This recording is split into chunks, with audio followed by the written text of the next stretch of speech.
We are live. I'm not fucking light round a little bit. Yeah, we are live. 2 people in the chat. One of them could be me. I don't know. Anyway, Halloween Kills. I'll fire on a little bit. Not going to just start talking about Halloween Kills just yet because let the chat build up a little bit. Let it build up from 2 to like 6. Come on, can we get 6 people in the chat tonight? Don't want to like blow me load in the first 10 minutes. It's got down to 1 now, so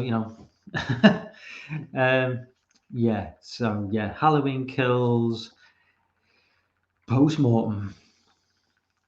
Yeah, this is going to be a spoiler-filled. Was it woke enough for you? I didn't think it was that woke,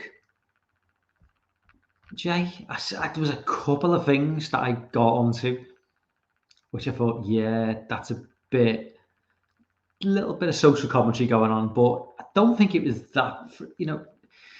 It's a slasher film. I don't expect to see too much.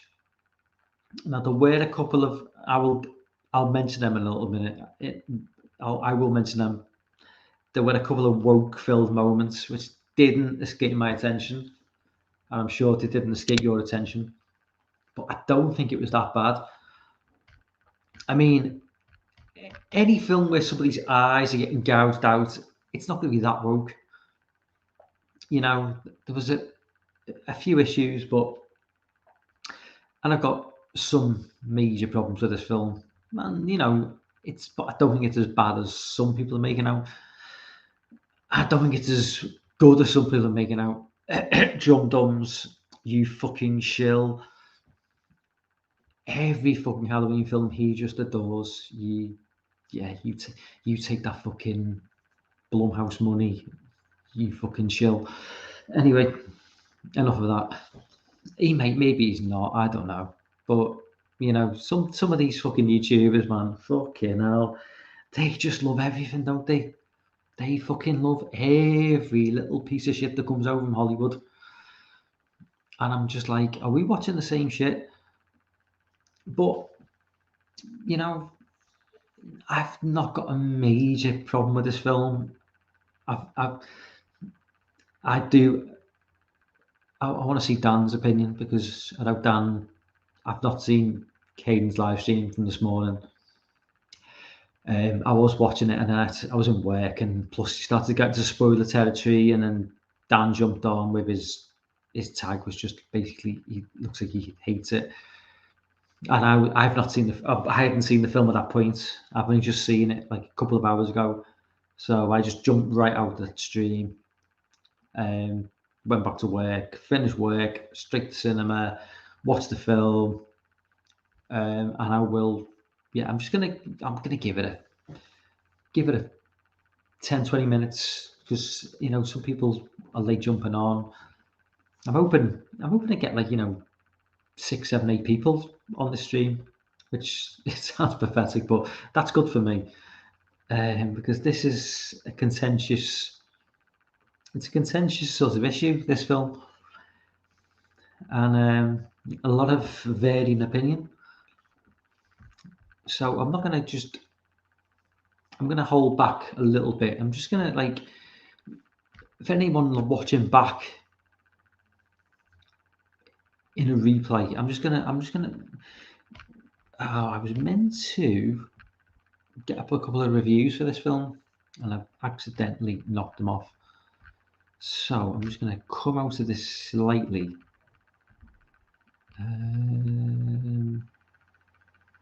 You tab Halloween Kills. You probably can't see me now.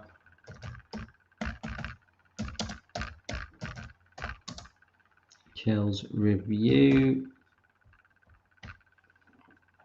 I don't know if anyone can see me now. Yeah, so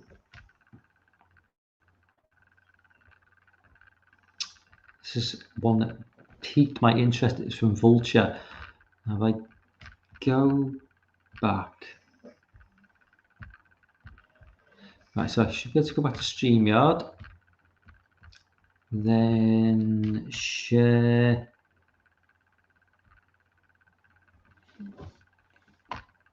hello, share screen,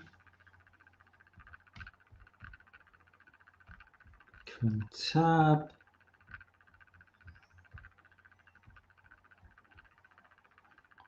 Yeah, so this is one of the more brutal reviews, and I'm just going to go straight back to StreamYard.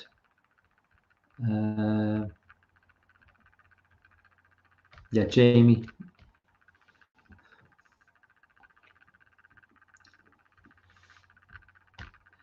I just got back from seeing Halloween Kills. I love the brutal kills, just what I've been wanting.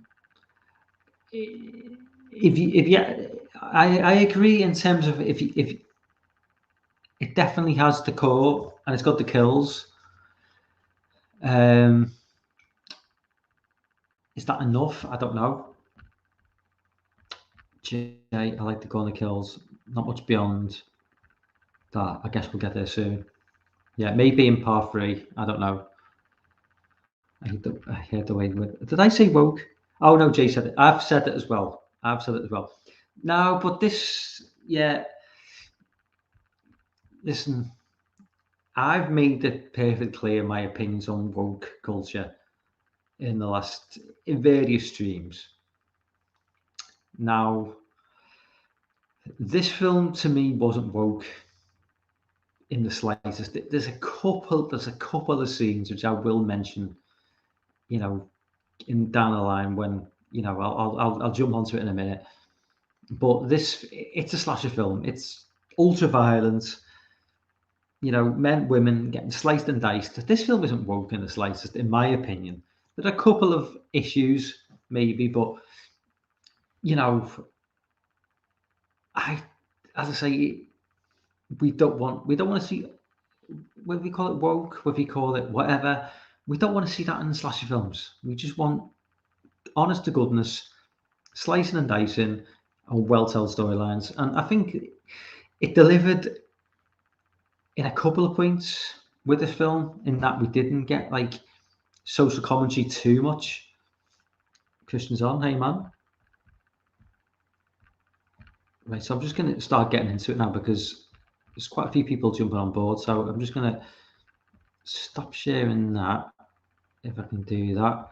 It's just back to me again. So yeah, so look, the links, if anyone wants to jump on and talk about the film, I did send the link, and I'll do it again because, if anyone wants to jump on, please jump on because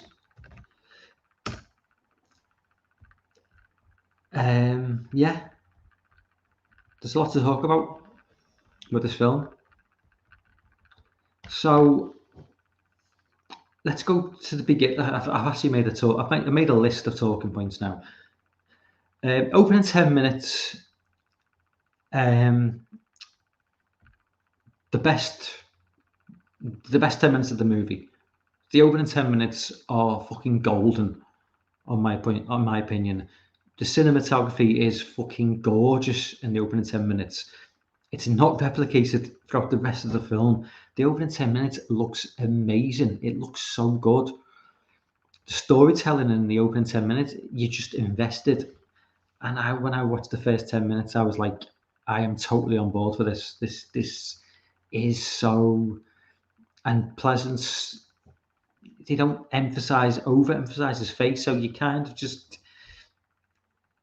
the first scene, I was barely aware that it's a dead man. I was like, the scene passed, I was like, oh, it's Donald Pleasance. He's dead. He died like 25 years ago, and he's in a film. And I was like, shit, they did that pretty well. I mean, I thought that was better than Princess Leia in Rogue One.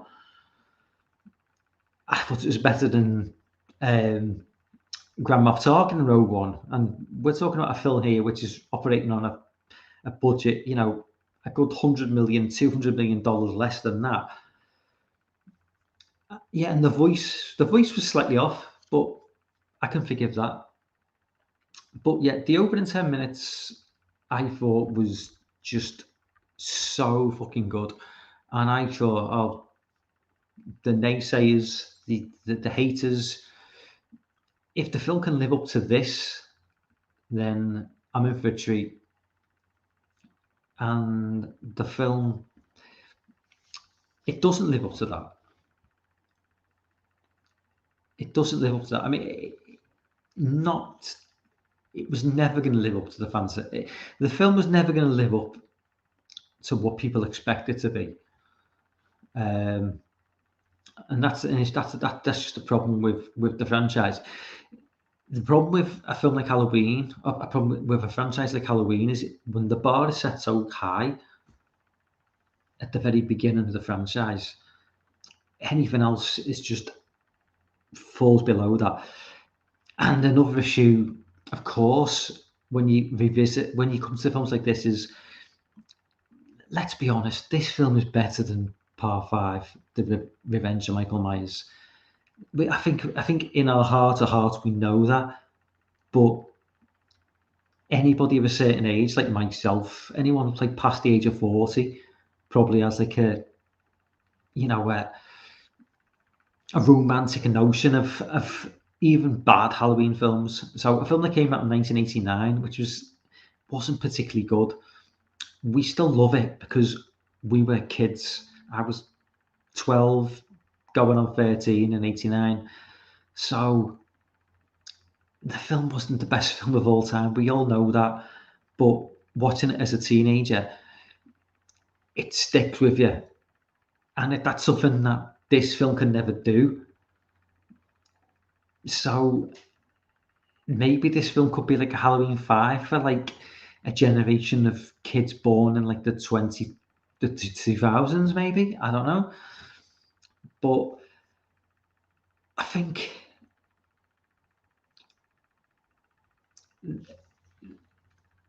this film, it's maybe, I'm trying to think of the words because I kind of don't know where to go with this, because on YouTube there are so many like extreme reviews of like who hate this film, and there are people who just love it, and I'm just so in the middle. There are certain scenes where I think that is so gorgeous to look at, and it's such a great scene, but it's interspersed with just stuff that I just think, no, that is just. And I've been rambling for 10 minutes and I've barely got into the talking points. So I'm just going to go back to the chat. I knew the chat would be lively for this one. So I'm just going to go back. Jay says all the fans should felt his wish was nudge. Yeah, it's quite heavy-handed. I think the fan service is quite heavy-handed. Five should be five should be lower. I do think Callum makes sense. Yeah, I'll get to that. I will get to the Karen scene, the death scene. Yeah, that's something I've got issues with. Strongest, this think this matter foot paper thing. Where's Lauren? Please, Lauren, if you please jump on. Come on. You want to talk about this film? I know you do. Just jump on, man. It's all friendly in here. Just jump on, man. Did you know how much the cars have? They love get slaughtered. Yeah. Sean, I definitely love the actor. Yeah, he is fantastic. He is definitely, with the exception of Nick Castle, he is the best. Mike, he's just so good. It is Nick Castle. It's so fucking good. Nobody's going to say. I don't really see there's that much difference. I think 2018 is a 6 out of 10 film, a 5 out of 10 film, and I think this is pretty much the same. I don't think there's much variation in the two films. But, opinions like our souls, everybody's got one. But Lord, it is brutal. It's brutal by Hollywood standards. It's not exactly brutal compared to what we're used to in the outside the mainstream. So yeah, let's just get on to talking points. So I am okay. Opening 10 minutes. Yeah, I've discussed that. Opening 10 minutes, best 10 minutes of the film. Okay, then it jumps. I do believe to. Okay, Lon, you have the night off, man. Have the night off. I'll do all the work. Okay, so you don't have to. So I'm trying to make a mental note of how events occur during the film. Now, obviously, the first 10 minutes is 1978.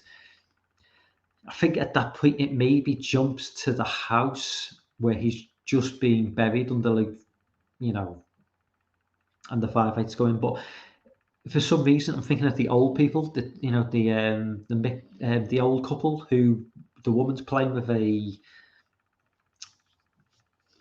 what do they call them? Those things that float and take pictures. Oh my god, I'm so old. A drone.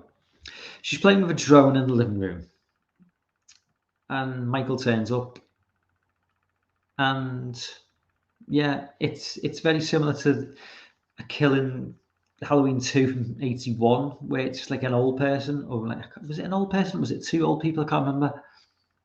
Michael just basically just brutalizes them for no reason whatsoever.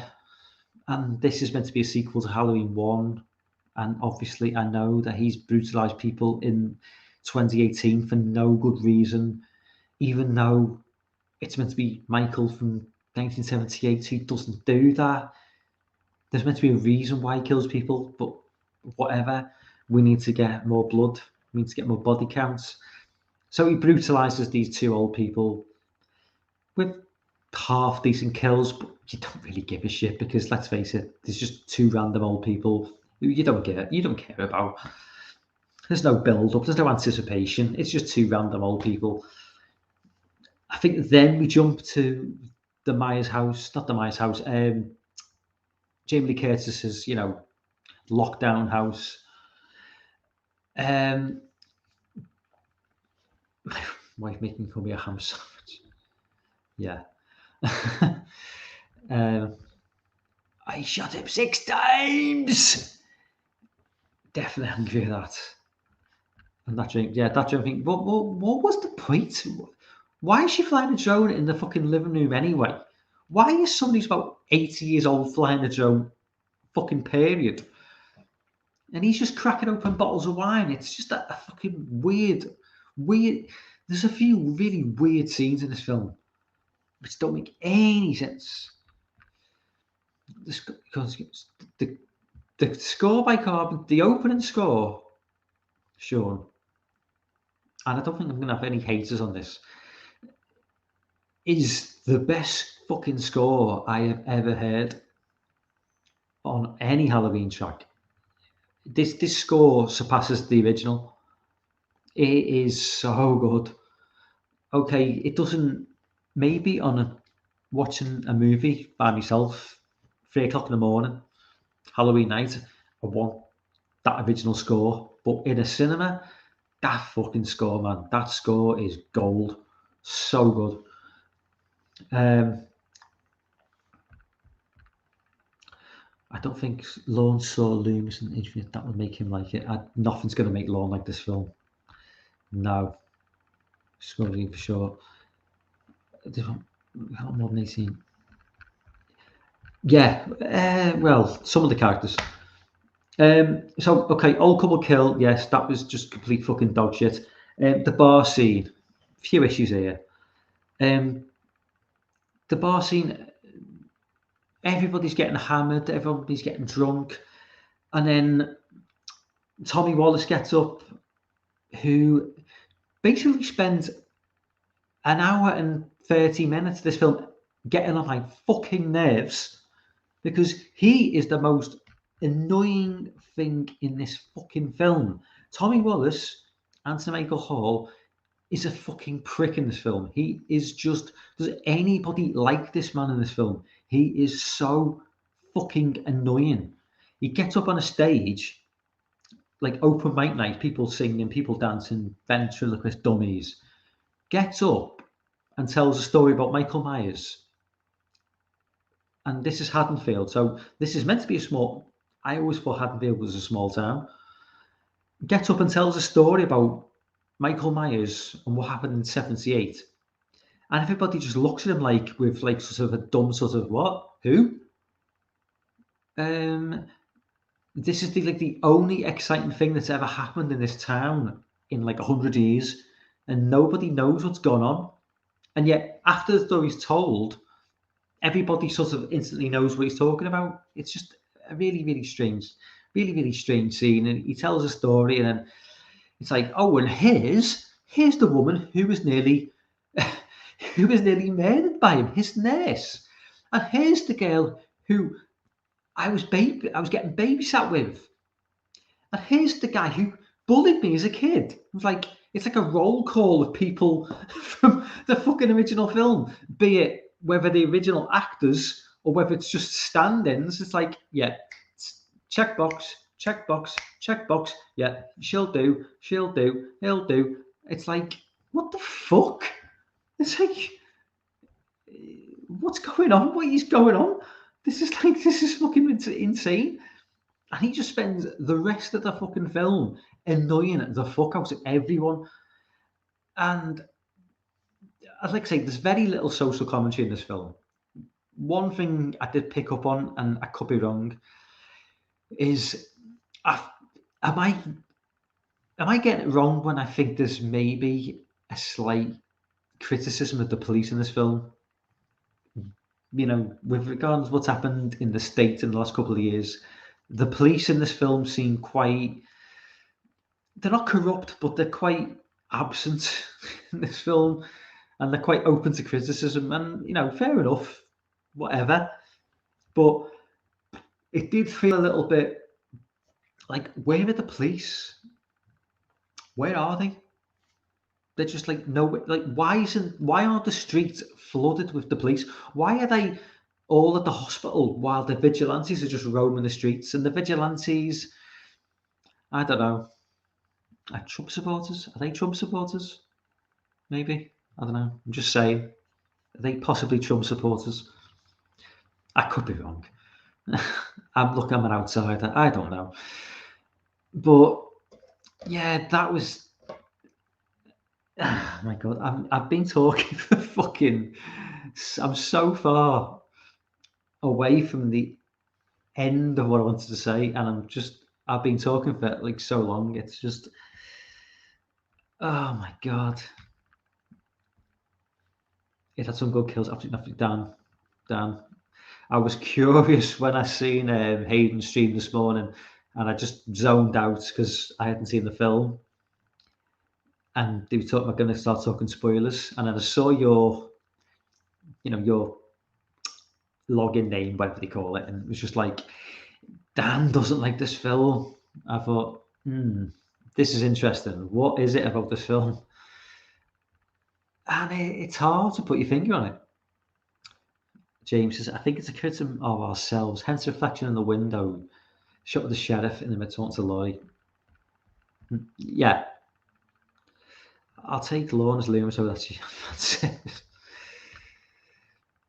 Sounds like an easy pass. All right, Griffin, what's up, man? I see you in the chat. Sorry, man. Lawrence, spoilers. I think this is a big day. There are worse than but it's not saying it's son. Well, it's not. It's not. Tom was far worse in the original draft. He actually ratcheted back his douchebag. He was so annoying in this film. So annoying. Right, let's get back to the points. So, yeah, the Michael firefighter scene. Fucking hell, this is something else. What's that? Am I missing something? Like, the room he just appears out of, where it lifts up. Am I missing something? Did I not watch 2018 closely enough? Like, he just appears out of this room perfectly unscathed.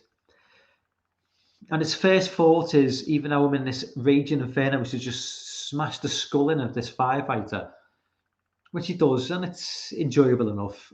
And then another firefighter puts his hand out, and that's rescue. But he pulls him into the raging inferno and just kills him as well. I'm still unsure how he actually escaped this inferno that Laurie had planned so well. I mean, she planned this so well that it backfired in a spectacular fashion. It saw how many firefighters lose their lives? 7 or 8, maybe. And the scene where he comes out the house, this was such an odd Michael Myers scene. This is just so unlike Michael Myers. He comes out, the way he's holding the fucking, what's it called? What's it called? Please, chat, help me out. The big spiky thing. What's it called? I've forgotten. Oh my god. I'm not carrying on until someone answers this question. What's he got in his hand? I totally forgot what it is. Some sort of fucking instrument for like causing extreme damage. Oh, someone answer the question, please, because I just pickaxe. It's a pickaxe. Yeah. Okay. It's a pitchfork. Is it a pitchfork? It's a pickaxe. Anyway, so Michael comes out onto the porch holding a pickaxe in just a pose that is so unlike Michael. Just maybe it's just me. It just seems so off kilter. I don't know. It just seems so. It just takes me out of the film a little bit, and then he walks forward, and then it just becomes a bit like John Wick, and he just goes postal on like all these firefighters, and like I know it's a slasher film. I know we're just picking faults, but why are they all? Who decided the firefighters were like? When at what point did they think? Yeah, there's a guy with a pickaxe, and we're now like Arnold Schwarzenegger, and we're just going to try and take him on. I've got like I've got like the power saw thing. What feasible universe is that a good idea to just? It's just such a strange scene, and it doesn't make. It's just so like not a Halloween thing that happens.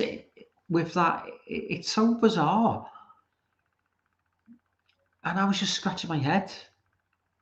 And nobody I mean, obviously, this is like, by the way, this is opening night in a busy English city in Liverpool city centre, which is like obviously big urban area. 6:20 at night, and it's a quarter full. The theatre, cinema, it's quarter full. So, okay, that's a little bit early, but I don't think this is going to be doing major money. But nobody sort of like gasped at the firefight scene. There was a few sniggers. People were just a little bit. It's a strange scene. I don't understand that scene whatsoever. It can't be fan service, because nobody who's a real fan, and I don't like that term, real fan, but anybody, a real fan, casual fan, actually, you know what? A casual fan probably would have lapped it up. Oh, there's a guy in a mask with a fucking, sawing into a firefighter's face. Most, anybody else would be like, this is just fucking strange. Oh, Darren's in the chat. Darren, Resurrection is better, and I stand by that. Only wears films Rob's own ones. It's better than Resurrection, Darren. I mean, oh, come on, man. I respect you. I respect your opinion, but I can't say anything's worse than Resurrection apart from maybe Rob Zombie's Halloween 1. Oh, you guys, I didn't say for me. Okay, Jamie, Jamie, listen, if you love it, you love it. I don't hate it. I just don't particularly like it, and I've seen in this when you see a film in the cinema, I think that you can usually give it like a mark or two above what you would watching it at home. When I watch it at home, I like on like Blu-ray or 4K, whatever, it's going to be a grade lower because you just can't replicate that cinema feel, and the cinema sucks you in more. And even at watching it on the cinema, if you're finding like this many flaws, then oh man. Dan says I haven't watched that one in ages, but it's worse than this. It's not bad. Yeah, it is worse than this. Resurrection's worse than this. It is. That's unfair. Darren, come on, man. Come on. Get back. Come back. Come back to us, Darren. So yeah, and okay, so yeah, so five I'd seen Tommy Wallace's speech. The bar. Going back to the bar again. Tommy Wallace's speech is just. I think I've actually mentioned this earlier on. Yeah, so I'm repeating myself again, but Tommy Wallace's speech, yeah, you know, love the beginning of the speech, but then when he just reels out the cast of characters, I'm like, this is a bit convenient.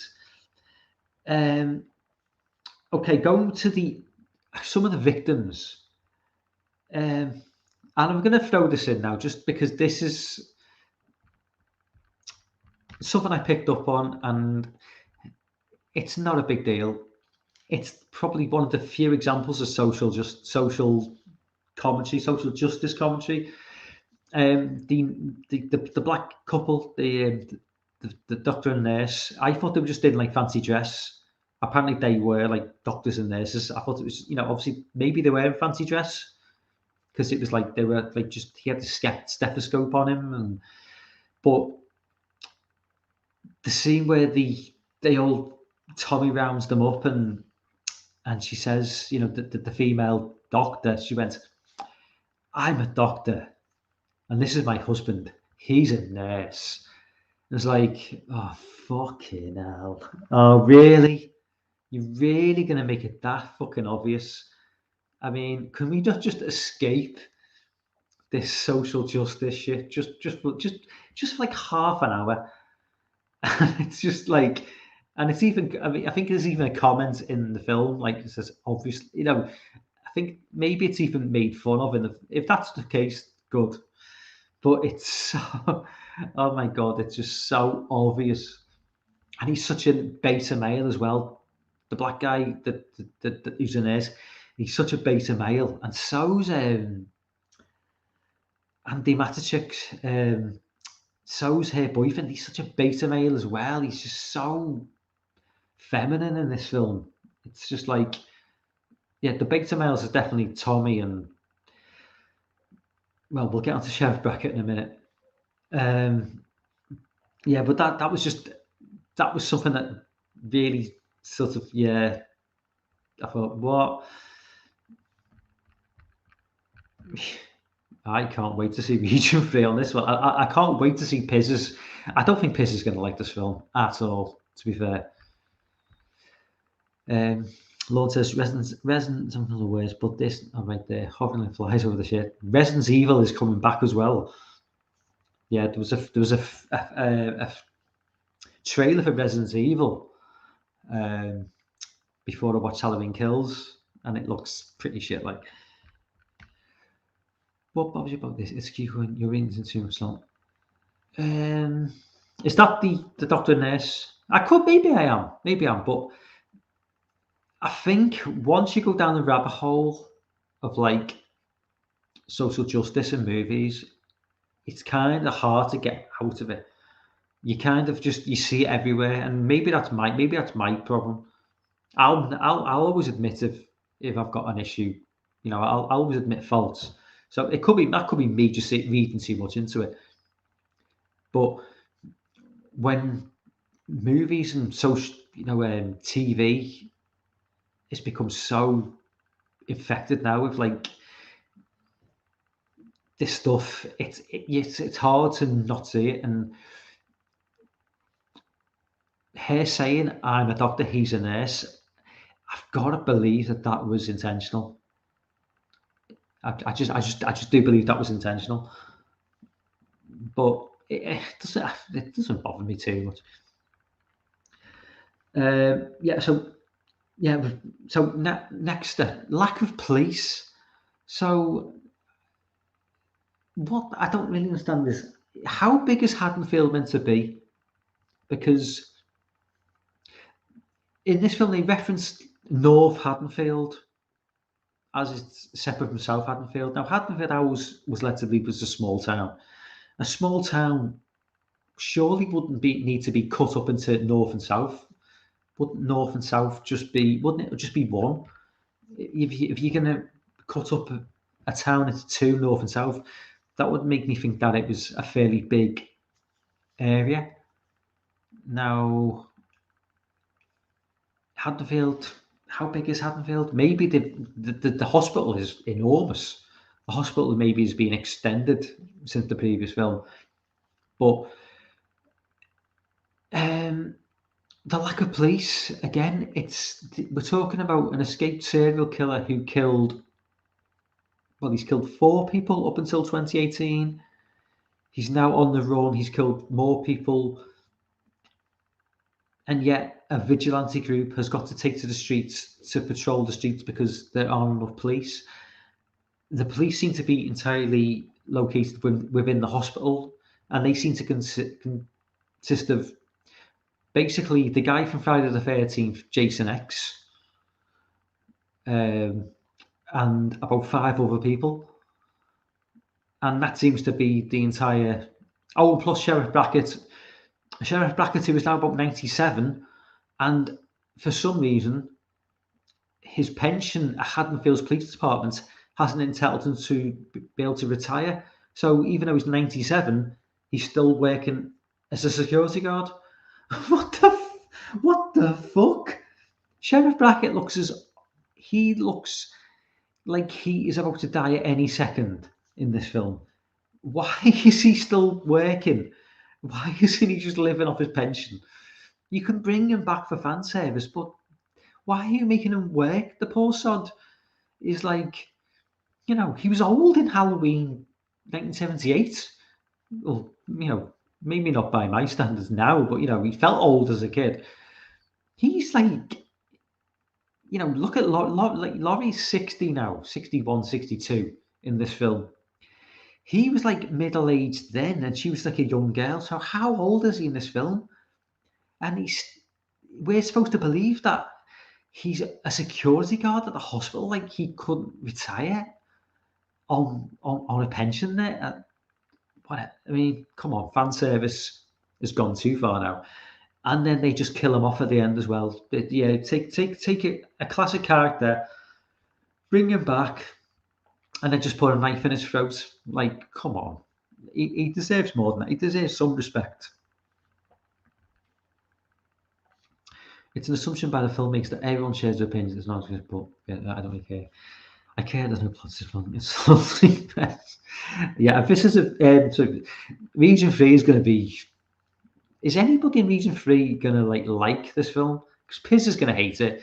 Dan hates it. Lorne hates it. Jamie, if you're on, you plug this film to death, because you could be one of the only voices who has something good to say about this film. And I can say I don't think I've overly criticised this film to this point, but I've just trying to, I don't know, I've made a note of every part of the film, and it does sort of come out as negative every time, but I don't know. Yeah, okay, maybe it's not the greatest film of all time, but it's better than Resurrection, and it's better than Part 5. So yeah, the gay couple, was it Big John and Little John? Already I've forgotten their names. They were kind of fun characters. At least they got some sort of character development. That's the one thing. It's kind of it was interspersed between Michael entering a house, butchering people, going to either a flashback or going to the hospital, Michael going back, butchering people either inside the house or outside the house, going back to the hospital, going back. At least the gay guys, at least they got like a little bit of character development. They knew that Michael Myers was a previous occupant. They had like a little bit of fun with like some of the trick or treaters. So this is one of the scenes I didn't, it had some emotional impact when he killed them off. Not much, but they were quite enjoyable. Okay, Lauren, we'll discuss that in a future stream. Yeah, that's a contentious one. We'll have to discuss that in a future stream. But yeah, they were one of the better points of this film. I think they were quite enjoyable characters. As I say, at least he revisited them a few times, and he got a little bit into who were his characters. Okay, on to Tommy Wallace being very fucking annoying for like 90 minutes. This film would have been a lot more enjoyable if he wasn't running around saying "evil dies tonight" for like what felt like the majority of the film. I don't know where the logic was of bringing this fella in. Okay, he was in the Breakfast Club. Yeah, okay. I would have preferred to see the old Tommy Wallace. I mean, he couldn't have been less annoying than this fucking prick. Jesus Christ. The scene in the cinema. I was in the cinema. The scene in the hospital where the other guy who was with Michael, who obviously when the ambulance crashed, and he's on the run, and they all think it's Michael, and everybody just gets whipped up into a frenzy. That is so unrealistic. Nobody would behave like that. How on earth did some random fucking redneck in this fucking town whip up a crowd into a frenzy to the point where even the doctors and nurses are banging on fucking windows and walls going, "Evil dies tonight." It got to the point where the guy's trying to escape from like the fucking seventh floor of the hospital and is prepared to jump out because he's so terrified of the fucking lunatic asylum who were chasing after him. Half of which are staff, fucking hospital staff, banging on the fucking windows, banging on the doors. 10 minutes ago, they were responsible paramedics, people who were, trained to care for people. One Tommy fucking Wallace speech, and they've turned it to something from the fucking Bible. It's just fucking insane. The guy jumps to his death. Okay, I mean, it looked like there was plenty of space for him to walk along and not do that. Jumps to his death, nice death, half his head's missing. Then it cuts, group of people, there they are, guy's died. And there's Tommy going, well, she's saying, "It's not Michael." How do we know it's not Michael? He always wore a mask. What? There was a fucking news report in the bar an hour before showing Michael's face, although it was blurred out for our benefit, what he looked like. And not just that, the most notorious serial killer in Haddonfield's history, a town where you spent your entire life, and you don't know what he looks like as an adult. What? So there's never been any newspaper report about, a return to Haddonfield, the murder that shocked the nation. Here's Michael now, 40, 30 years later. You've never seen any of these articles. You've never seen any news reports. He always wore a mask, he said. How do we know it's him? Always wore a mask. What the fuck are you talking about? Well, like, that's just bad writing by the scriptwriters. That's just fucking insane. So,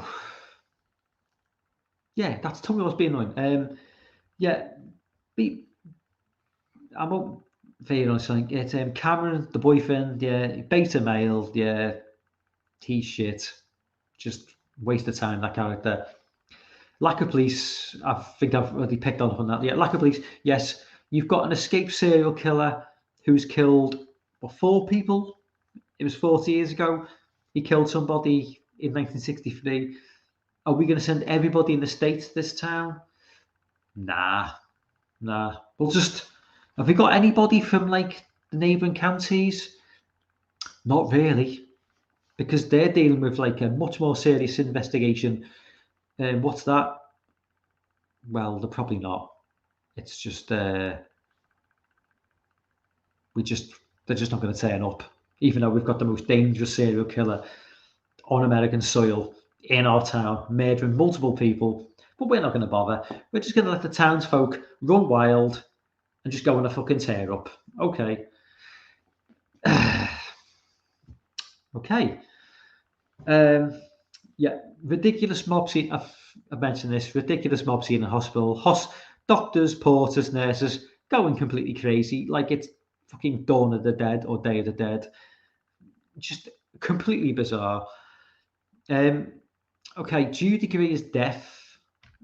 I'll come back. I'll come back to that now. Okay, just want to read some more chat. Chat's been amazing tonight, by the way. 11 people in chat. That is fucking unbelievable for me. Love it, love it. So grateful. Yeah, Okay, Lauren, it is. Okay, it is. We'll argue that. Yeah, at least someone that's doing this for this film made them go after East paychecks, Yeah. John Carpenter is his weed consumption for the next 5 years is that's if he's alive in 5 years. He looked like he was going to die in 1978. To be honest with you, I'm amazed the guy's still alive. Darren, Jason Blum says a year ago before this film, he said okay. God says it all. Oh fucking hell! And I don't even hate the film. It sounds like I hate the film. I don't hate the film. I just think it just is something. You can purchase Bulletproof t-shirts. I just spelled it right. Evil Dice Tonight, get it going. Rabble. Negative, you mean half different than yours. Oh, come on, though. Is that me referring to? I don't know. I love your opinion, Lauren, always. Well, he's on the show for dude. Yeah, I know. That was just so stupid.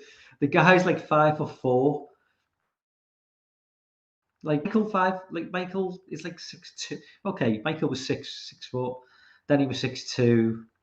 Then he's about 6'10". He just got bigger and bigger. Question: was he meant to be supernatural? Makes no sense. Well, he's not super. He's not certainly not normal anymore. He's definitely supernatural. Holy shit! They've gone from making him a normal. He's gone from being a normal guy in. He's gone from being like a normal guy in Halloween '78, sort of. Gained supernatural abilities. So they're just like supernatural. And in 2018, they brought him back to like normal man. But in this film, yeah, it's clear. Obviously, he's not normal. He feeds on evil. But why didn't they just chop his head off? I don't care how evil he is. He can't regenerate his head. So just chop his head off, chop his legs off, and chop his arms off, and just burn him. Nobody's coming back from that. And I'm predicting this now. I predicted Judy Greer would die in a year ago, and I'm predicting now that in Halloween Ends, Laurie is his sister. I'm just going to predict it now. I think where else are they going to go with this? He's killed a daughter. He is his sister. I think that's the only way they can go with this now. I'm getting even that's free. That's a legal contract.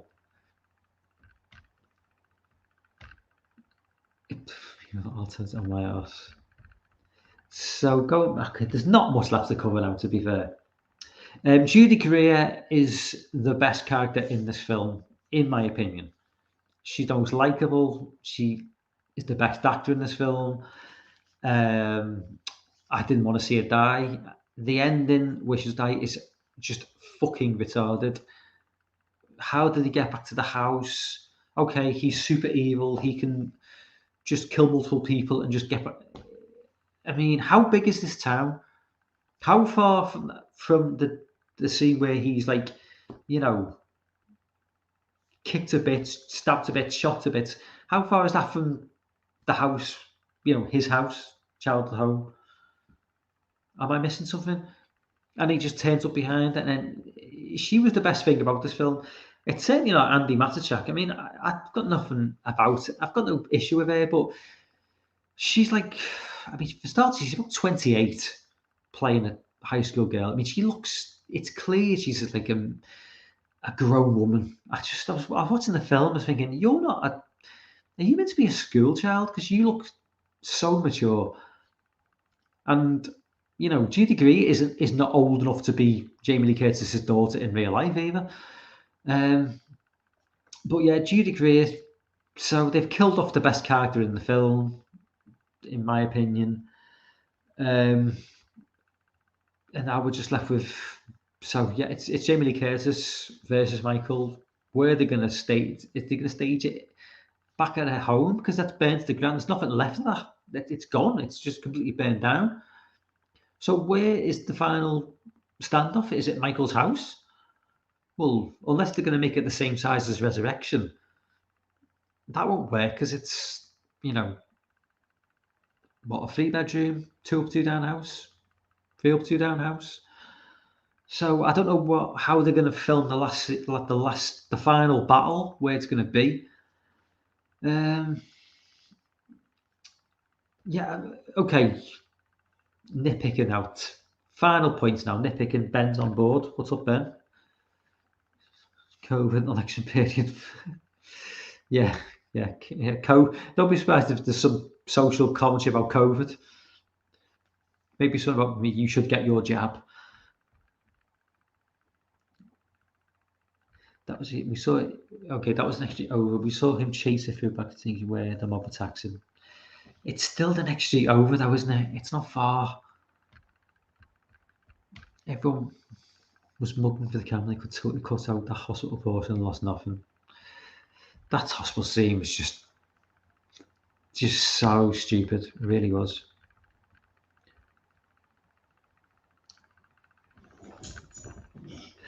Nobody talked like a human being in this movie. Yeah. I mentioned that about what did I see recently? Where I think I mentioned it in the chat for one of the streams, where nobody talked like a human being. It was really strange. But yeah, it was a bit like that tonight. Yeah, in this film. Yeah, the acting was. See, I like Judy Greer, but apart from that, one final quibble. But I mean, this is going back to 2018. I don't like Michael bald and grey, because I think if you're going to create this idea of like this superhuman, unkillable, monster, I would have preferred Michael to still have hair, and maybe a few grey hairs, but just mainly still like dark haired, because although it's fairly irrelevant to the film, the one scene towards the end when he does get unmasked and you just see this bald grey guy, it's like, maybe I can see where they're going. They're trying to portray him as like a normal human, but he's obviously not a normal human, is he? Because, and let's face it, you can be 60 and still have a full head of hair, and still have a full head of hair which is like only mildly grey.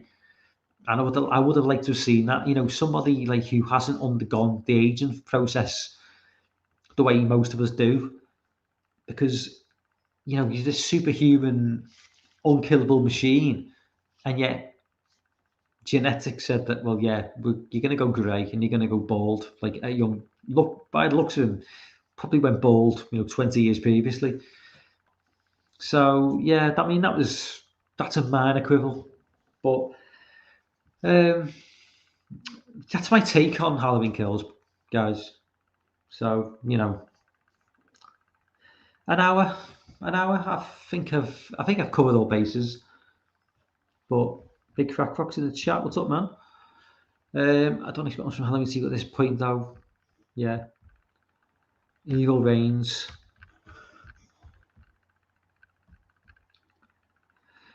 I'm trying to put this one down. It's not working, though. Yeah. I mean, I'm looking forward to seeing a lot of you get. I mean, I've not. I need to watch your review, Dan, and I'll probably log off in a minute and just go and watch your review with Corny and Jay, and watch the Flesh Room features, and I'm going to watch waiting for Piz's review and all that. But yeah, I just wanted to jump on tonight and just give my immediate reactions. Strike while the iron's hot. But I mean, 11 people in the chat, that's fucking incredible. That's the best I've ever had. And for someone who's only got 47 subscribers, man, that's fucking incredible. But I'm going to check out now, guys. Going to go and watch a few Halloween Kills reviews from you guys. Everyone in the chat, thank you very much. And I will see you on Tuesday night for another live commentary. Peace out. See you guys later.